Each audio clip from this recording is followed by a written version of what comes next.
Hey guys, Chris here, and I'm a Ukrainian Canadian. Today is June 20th, 2023, and let's get to the news happening in Ukraine, shall we? So, let's go back to Zaporizhia. Yet again, this is where the main axis and the main Ukrainian push is happening. So, officially, the Ukrainian forces have taken Pyatekhatki. I've already mentioned it in my previous video on Sunday, but now it's visually confirmed that the Ukrainian forces do control the settlement. And now they're continuing their push towards Zherebyanki. And Zherebyanki is the next logical settlement following Pyatekhatki. So we understand that the Ukrainian forces are aiming at taking Vasilievka. And I think that's going to probably happen in the next few weeks because, again, the Russians have a very tough defense here. Additionally, there are reports that the Russians have imposed a curfew in the city of Vasilievka. So all civilians are forbidden to be outside between 9:30 p.m. and 5 a.m. Since the Ukrainian forces are very close to Vasilievka, they're now about 13 kilometers away. And additionally, around Orikhiv, you can see that the Ukrainians still continue pushing and trying to get to Robotine. It's much more difficult here, it seems, and they're also trying to push on the east side of Robotine here, trying to take that route to Polohe. Let's take a look at the map in more detail. And so you guys can see that now Deep State has confirmed the control of Pyatekhatki. And again, the next logical push is Zherebyanki.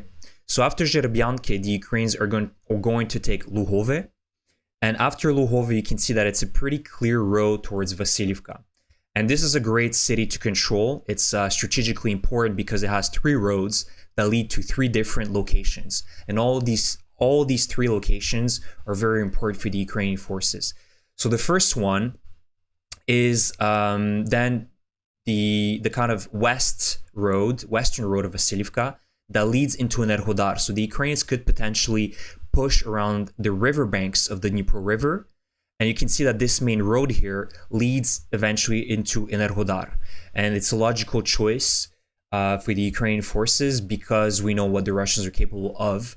They are terrorists and they have not shied away from threatening the Ukrainians by blowing up this nuclear power plant that is located in Enerhodar, which is very worrisome because following what they've done in Kakhovka, I think it's a very plausible scenario that if the Russians decide to do that, to blow up the nuclear power plant, they're probably going to go ahead with that. So that is the first option for the Ukrainian forces. The second option is taking the east road that goes into Shiroke and then eventually into Tokmak. And then they can push towards Tokmak and eventually take the city of Tokmak, along with the Robotine axis, where they're going to be striking from the north and the west of Tokmak. So the Russians will definitely feel the pressure here. And the last one is the center road, the middle road, that leads into Melitopol. Now, this is a very difficult road. And you can see that with the amount of settlements here, the Russians definitely have a lot of defenses built here. They have a lot of minefields, and they will have time to prepare defenses as the Ukrainians continue pushing towards Vasilievka, and they'll liberate the city eventually. So you can bet that this is going to be a very difficult push. But I think that it's great because this city opens up three different choices for the Ukrainians, or all three of them, if they decide to choose all three pushes. So that's pretty much the update here on Orikhiv and Pyatekhatki. The other thing I wanted to mention is the Kremina and Kupiansk axis. So let me get back to the main presentation.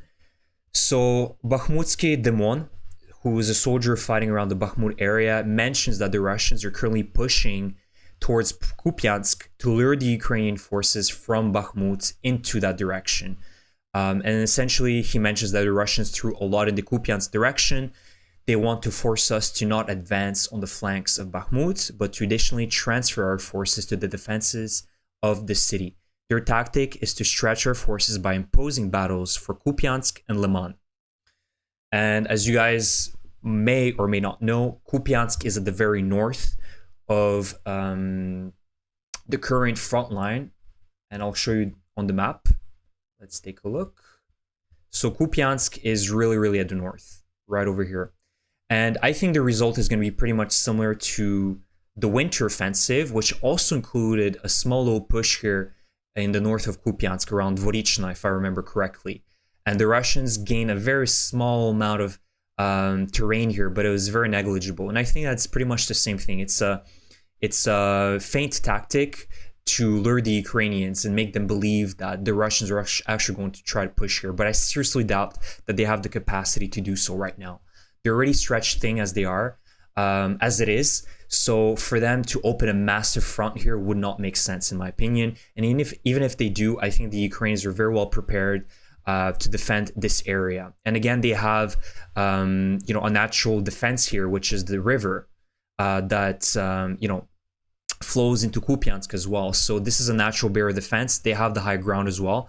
The Oskil River is a great natural barrier for the Ukrainian forces. So for the Russians, it's going to be very difficult to not only cross this river, but then to take control over settlements that have been, had had time to build defenses as well. The Ukrainian forces had time to build their defenses here. So I seriously doubt that they're going to have success here. But again, it's a tactic that the Russians are trying to desperately pull for to lure the Ukrainians into here. Because indeed, the Ukrainians are having success around Bakhmut. The gains are small here in the last couple of weeks, but for the Russians to lose Bakhmut, it would be devastating, especially with the amount of forces that they have committed in this area for 7 to 8 months. It's been a bloody battle. And still, the Russians still don't fully control Bakhmut. The Ukrainians still control a very small area outside of Bakhmut here.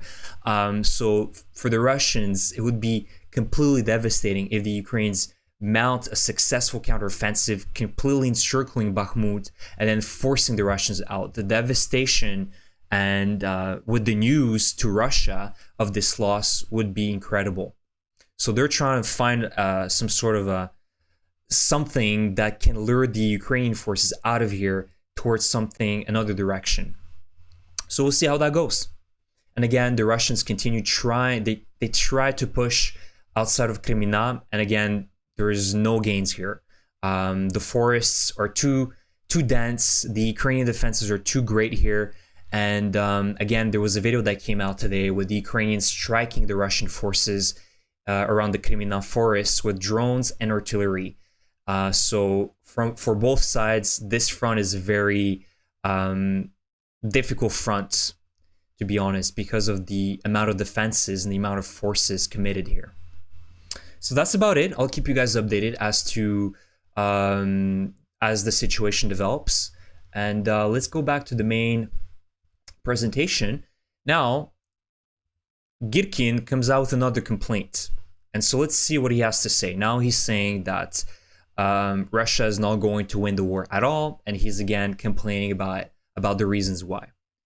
So he says, our commander-in-chief is not going to win this war at all. Whatever victories our army achieves in this war, we're going to lose it with such an approach of the country's leadership. A year ago, the enemy attacked nowhere. The initiative belonged entirely to the Russian armed forces. What do we see now? In June 2023, Kherson is abandoned, Izium is abandoned, Kupiansk is abandoned. The president voices the figures of 140, 180 the short tanks in a few days. They bring him the data and he doesn't understand what he's saying. Tell me, why should he understand it? He may well believe it. If he was handed 1,800 tanks, he could say that too. He's never seen a tank except at a parade. What's wrong with his head? He's really acting, maybe not even like an old man, but like a child. Totally unprofessional, the uneducated cadres in the highest ranks of the Russian Federation. We have no chance to win, his closing statement in this video. Well, I'm happy to see that Girkin, continues to bring some realistic, statements to the Russian people. We know he's a terrorist. And, again, I'm showing you this video because it's clear that Russia's defeat will be inevitable. And it doesn't matter the time frame. I know that the West is really trying to push the Ukrainians to win this war as quickly as possible within the end of the summer or in the fall, right? Everybody's becoming impatient. Why is are the Ukrainian forces not pushing hard enough around Zaporizhia, right? It's a difficult battle, and we're still facing, the Ukrainian forces are facing a mighty force. It might not be as good as it was a year and a half ago, but it still is a mighty force. It has a large quantity of tanks, of APCs, of jet fighters, and it still has, in certain fronts, a majority in terms of manpower, artillery, and everything else. So yeah, for the Ukrainians, it is a difficult, it's a difficult offensive. But the Ukrainians will always be motivated, and they'll never stop fighting.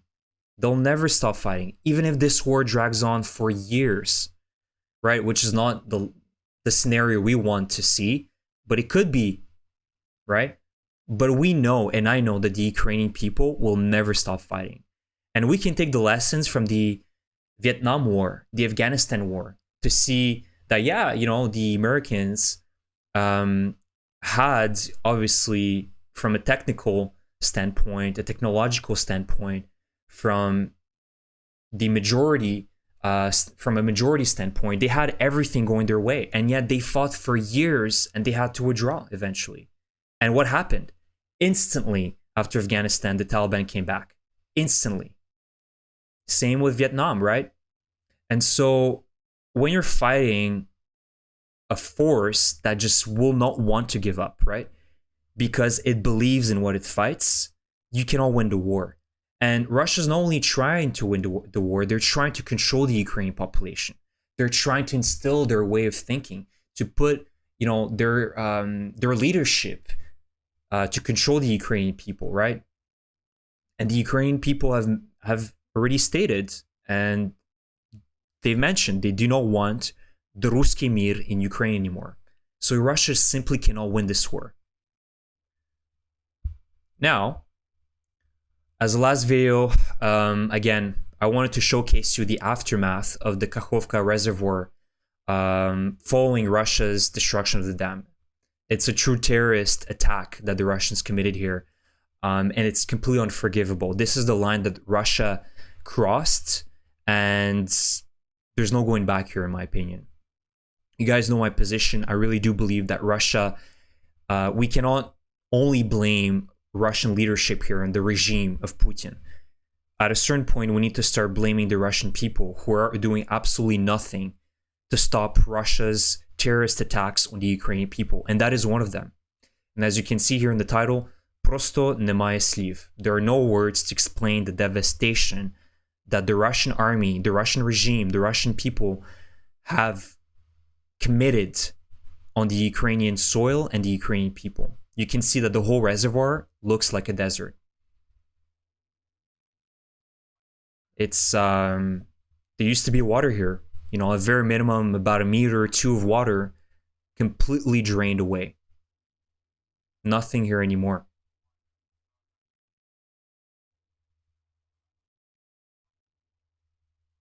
Now you just get a pretty much a desert. It's absolutely horrifying, devastating to see this, and the amount of, I don't even know if this can be salvageable one day. You know, only time will tell. But I have no doubt that the Ukrainian people will rebuild, because the Ukrainian people are strong people. You know, they have faith, and it just gives me pain to see images like that. You know, it's so necessary. It was so necessary to do this. And, you know, Budanov also came out today with a statement that the Russians have completely mined the Enerhodar power plant, and they also mined the cooling system of the power plant. So now this is not just some local issue that is only going to impact the Ukrainians. If the Russians decide to blow up, God forbid, and I'm knocking on wood right now, the nuclear power plant, the implications are going to be global. At the very least, the European continent is going to be completely impacted, just as the Chernobyl disaster impacted, you know, Europe. So what are we going to do here, right? That's a question that we need to leave for some of the countries that are still allied with Russia, or still don't really have, you know, a position on this war. Because I think that at this point, we all understand that Russia is no different than Nazi Germany. It is an evil that the world needs to get rid of. There's no other way about it, because Russia is going to be blackmailing the entire planet with their nuclear threats, whether it be blowing up nuclear power plants or launching nukes. Russia is a threat to global stability and global peace. Just think about it. So that's the video for today, guys. Let me know what you think about any of my comments today. Again, thank you for your support of this channel. I really appreciate it. Leave me a comment, like the video, and subscribe to my channel. Thank you and take care.